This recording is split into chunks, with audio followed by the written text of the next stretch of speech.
Every morning, Captain Sidi Ahmed El Fattah, known by the locals as El Hajj Sevilla, carefully prepares his equipment.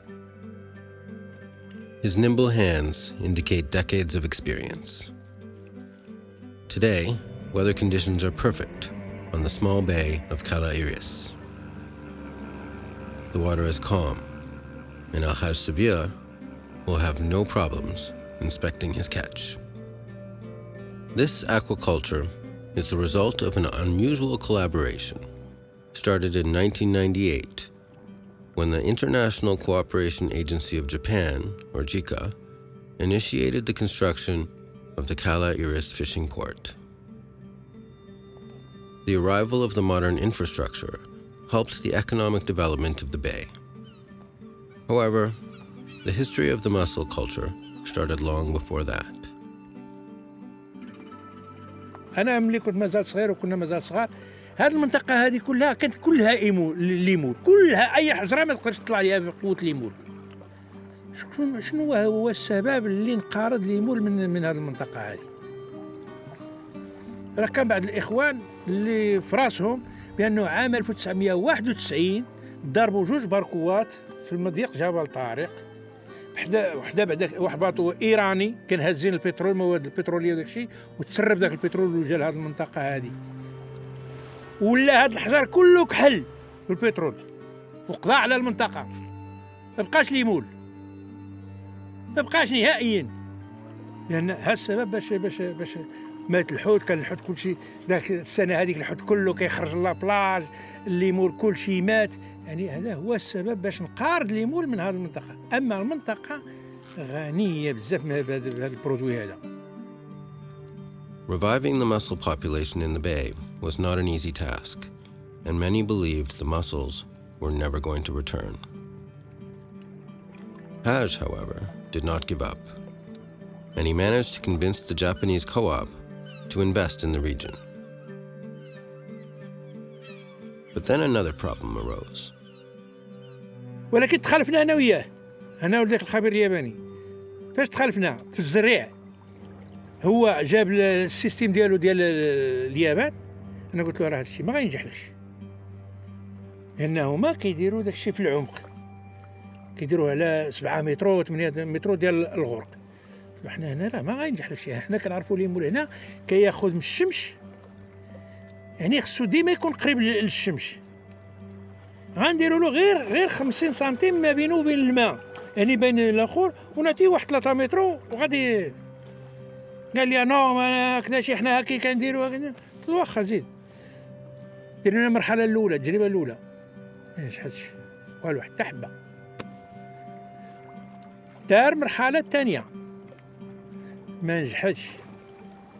شغاي ينزل هو ببالو، قال لك ربما هاد الليمون اللي عندكم هنا ما يخرج. مشى جاب لنا هو الزريعه، جابها لنا، ما عرفت منين جابها، واش من محمديه ولا جابها من شي منطقه اللي جابها، زرعناها.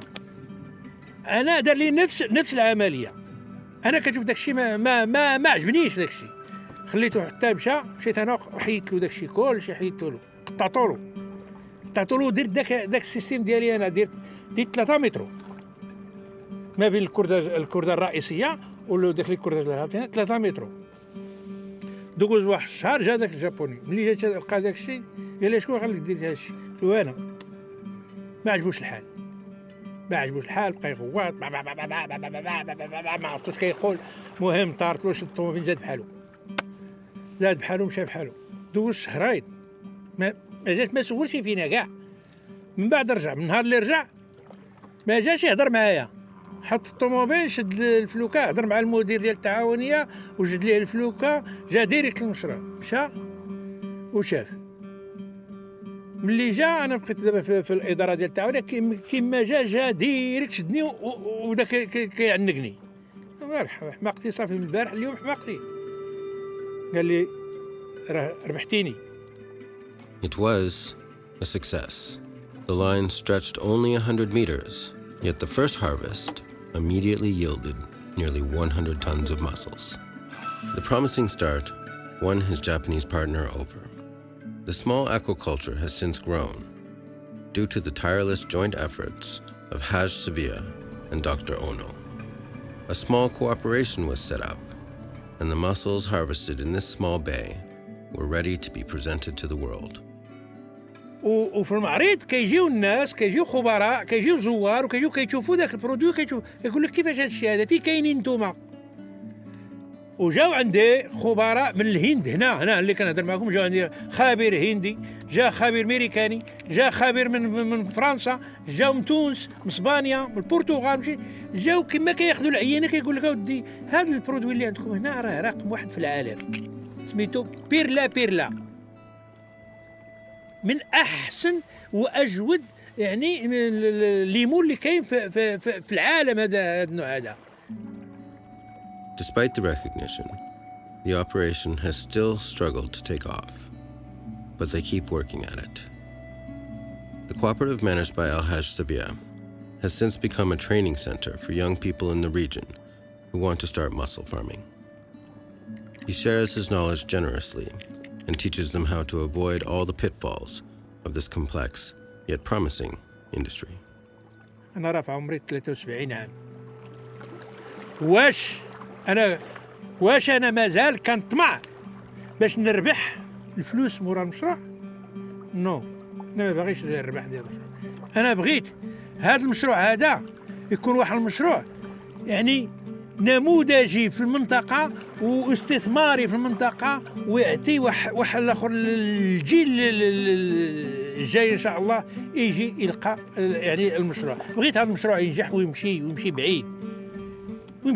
هذا المشروع راه مهم بزاف، لأن علاش راه كلشي نطحن في هذه المنطقة، كلشي نطحن. دابا هذا الشيء هذا الليمون هذا راه هنا تمشي دابا لاكوت غتلقى كله يعني كيبيض، وداك الاخر ديالو كيمشي وكيلصق في لي روشي هنايا الاخر يعني في المنطقه.